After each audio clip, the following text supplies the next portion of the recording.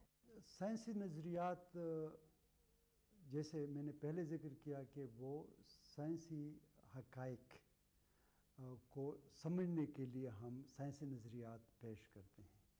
اب سوال یہ پیدا ہوتا ہے، جیسے ہم نے پوچھا کہ آیا ہم کیسے پتہ چلائیں کہ وہ صحیح ہے یا غلط ہے. تو اس میں یہ ہے کہ سائنسی حقائق نظریات نہ صرف سائنسی حقائق کو ہمیں سمجھنے میں مدد کرتے ہیں، بلکہ وہ پریڈکٹ کرتے ہیں کہ اس کی کوئی اگر تجربہ کرے یا کوئی مشاہدہ کرے جو پہلے کسی نے نہیں کیا ہے تو وہ اس کے کیا نتائج ہوں گے. جیسے ہم نے کشف ثقل کا ذکر کیا، اور جیسے آپ کو پتہ ہے کہ گلیلیو اور نیوٹن نے بہت کام کر کے ہمیں ایک کافی حد تک ایک کمپلیٹ ایک نظریہ دیا گریوٹی کا، کشف ثقل کا. اسی کی بنیاد پہ ہم نے یہ سمجھنے میں کامیاب ہو گئے کہ زمین سورج کی گرد گھومتی ہے اور چاند زمین کے گرد گھومتی ہے، اور سورج کے گرد کئی ایک سیارے جو ہیں جو اس وقت نیوٹن کے زمانے میں جو معلوم تھے، ان کے جو آربٹس تھے اس کا بھی ہم نے اس کے بارے میں بھی سارے معلومات ہم سمجھ گئے تھے کہ ایک سیارہ کسی خاص مدار میں کیوں گھومتا ہے. لیکن نیوٹن نے یہ بھی پریڈکٹ کیا اپنے نظریے کے بنیاد پہ کہ ایک ایسا سیارہ بھی ہے جو اس وقت کسی کو معلوم نہیں تھا کہ کوئی اور بھی سیارہ ہے. تو اس نے یہ کہا کہ اس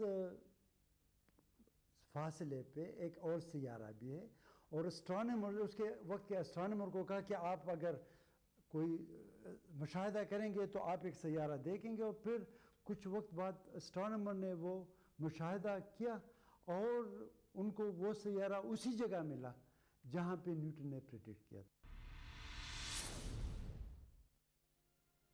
آپٹکس یعنی بصریات یہ فزکس کی سب سے پرانی شاخ ہے، جس میں ہم روشنی کی خصوصیات، حرکت اور میجرمنٹس کے بارے میں پڑھتے ہیں.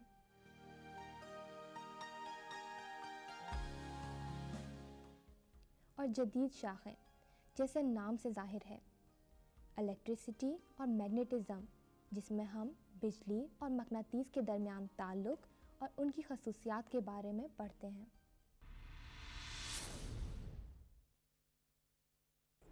جی ناظرین، آج ہم نے سائنس اور فزکس کے متعلق بنیادی سوالات کو سمجھنے کی کوشش کی، جس سے ہمیں اندازہ ہوا کہ چیزوں اور واقعات کو سمجھنے کی کوشش کا نام سائنس ہے. ان واقعات میں انسان کی دلچسپی بھی ہے اور ضرورت بھی. سائنسی دنیا میں مزید کام کرنے کے لیے معلومات کا ہونا نہایت ضروری ہے. اس کے بعد ہم نے مادے اور توانائی کے بارے میں علم حاصل کیا اور ان کے آپس میں تعلق کا مطالعہ کیا، جس سے ہمیں پتہ چلا کہ سائنس کی اس شاخ کو فزکس کہتے ہیں. جی، تو کمپیوٹر، ٹیلی ویژن اور اسپیس شٹل جیسی ایجادات جن کو ہم اپنی روزمرہ زندگی میں دیکھتے ہیں، دراصل فزکس ہی کی مرہون منت ہے. ہم نے یہ بھی دیکھا کہ آج کے دور میں سائنسی ترقی کی رفتار پہلے دور کی نسبت بہت زیادہ تیز ہے. اسی لیے ہمیں اپنی زندگی کے انداز کو کچھ بدلنا ہوگا.